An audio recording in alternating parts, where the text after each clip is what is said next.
বিষ প্রয়োগ, শিল্প ও প্লাস্টিক দূষণ বন্ধ করে পশুর নদ ও সুন্দরবনকে রক্ষার দাবিতে মানববন্ধন করেছে এলাকাবাসী। সুন্দরবনের নদী খালে বিষ প্রয়োগে মাছ নিধন বন্ধ, শিল্প দূষণ ও প্লাস্টিক দূষণ বন্ধের দাবিতে এসব কর্মসূচি পালিত হয়। মানববন্ধনে বক্তারা আরও বলেন, নদীর অভিভাবক হিসেবে নদী রক্ষা কমিশনকে সক্রিয় ও ক্ষমতায়ন করতে হবে।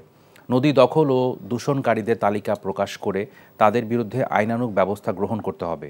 মানববন্ধন শেষে পশুর নদের প্লাস্টিক বর্জ্যের প্রতীকী পরিচ্ছন্নতা অভিযান কর্মসূচি পালন করা হয়।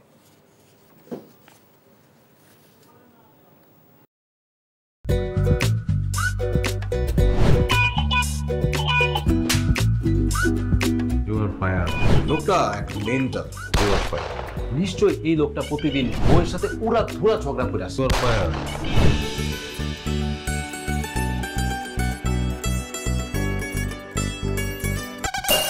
এটা কি? হ্যাঁ, এটা কি পেঁপের জুস নাকি ভাতের মার? করলা জুস আবার কেন? কালকে খেলাম।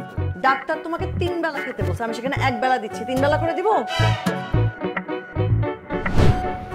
আমার অপরাধটা কি ছিল? কি অন্যায় করছিলাম আমি? এরকম চিৎকার চেঁচামেচি করলে সোজা দারোয়ানের রুমে পাঠিয়ে দিব। খুবই সুন্দর লাগছে। ওটা আমি না, ওটা প্রমা। আসসালামু আলাইকুম দুলা ভাই, কেমন আছেন? ডার্লিং, আসো, তাড়াতাড়ি আসো। আমার একমাত্র শালি প্রথম বাসায় আসছে। দুলা ভাইকে ভালোবাসিস? জানি না ভালোবাসে কিনা। মা, থ্যাংক ইউ তোমারে এত সুন্দর, এত ভালো একটা বউ জুটায় দেওয়ার জন্য। তুমি এমন সুন্দর, যে কোনো ছেলে তোমাকে একবার দেখলেই প্রেমে পড়ে যাবে। কি ডার্লিং, কফি খাওয়া? আসো ডার্লিং, একসঙ্গে কাজ করি। ও এনজিওর কিস্তি প্রথমবার বিকাশ পেমেন্ট করলেই 20 টাকা ইনস্ট্যান্ট ক্যাশব্যাক।